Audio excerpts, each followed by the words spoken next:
The following is an IM Solutions presentation. The Greatest Stories Never Told is a series of videos that highlights the little-known but significant contributions of alumni, administrators, and staff at historically black colleges and universities to provide a well-prepared science, technology, engineering, and math workforce. Today we spotlight Jesse Russell, whose innovations in digital signal processing led to the modern cell phone that changed the world.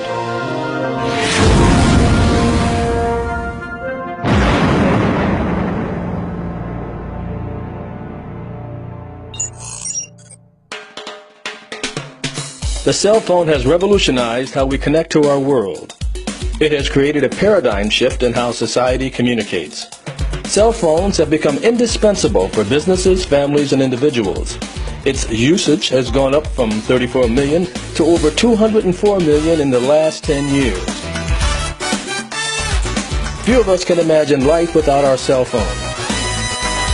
But all of this would not have happened without the remarkable advances in wireless technology made by pioneers such as Jesse Russell, an internationally known inventor who graduated from Tennessee State.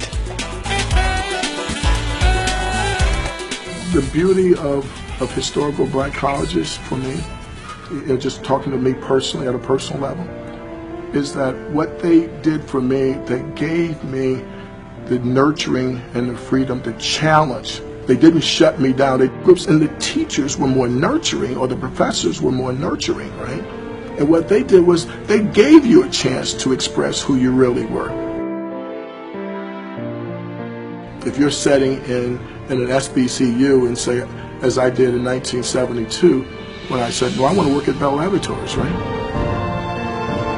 I ended up at Bell Laboratories, and in 1980, I was selected as one of the most outstanding engineers in America under the age of 32. Coming from a very poor environment, single family, 10 brothers and sisters, at least 9 brothers and sisters, right, out of Nashville, Tennessee. I never will forget once I won that award I was telling you about earlier, I didn't know anything about cellular radio. Never heard of it. It was in our organization.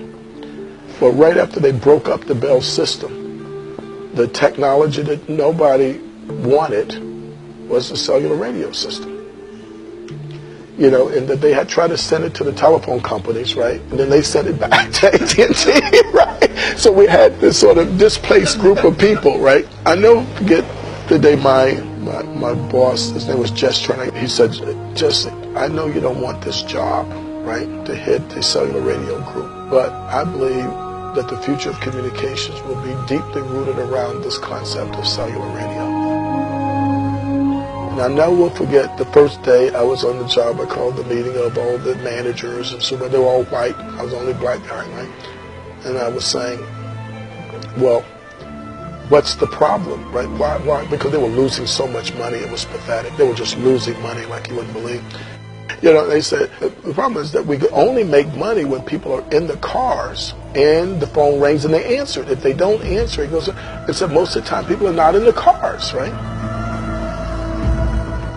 And so what I said was, well, that seems like an easy problem to solve, right? Why don't we just take the phone out of the car and just put it on the people?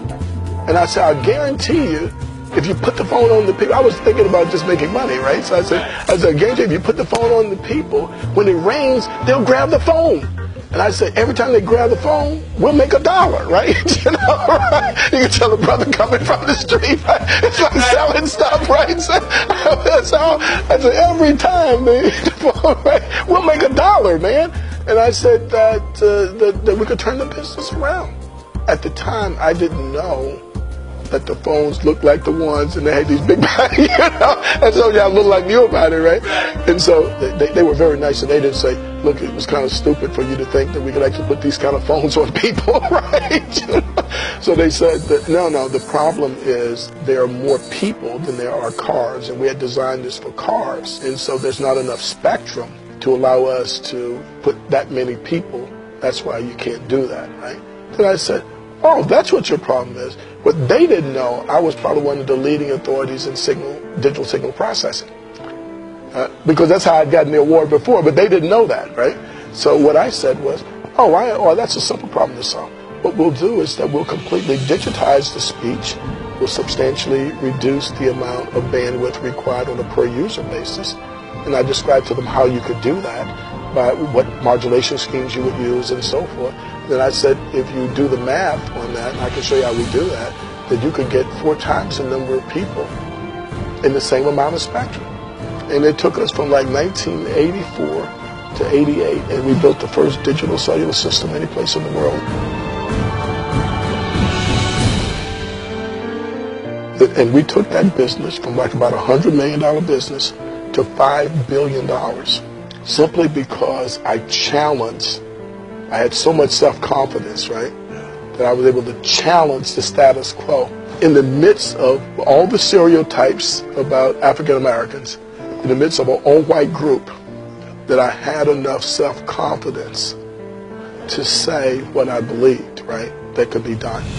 Mr. Russell's innovations have continued with his own company, Inc. Networks, and is developing telecommunications for the future. So in the future, people will not just making voice calls or doing text messaging or data.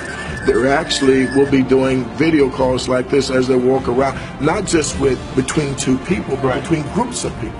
So you have a situation now in the cellular communications industry where the devices, from an innovation point of view, is outstripping the innovations in the network. Right. I mean, so you can build the fanciest device you want here, but there's no network to talk to it that can deliver the bandwidth that's needed to do these very fancy things that they talk about with iPhones and iPads, right? Then you have a very limited thing where if you want more bandwidth on this device, then it's better to put the radio transmitters inside the building.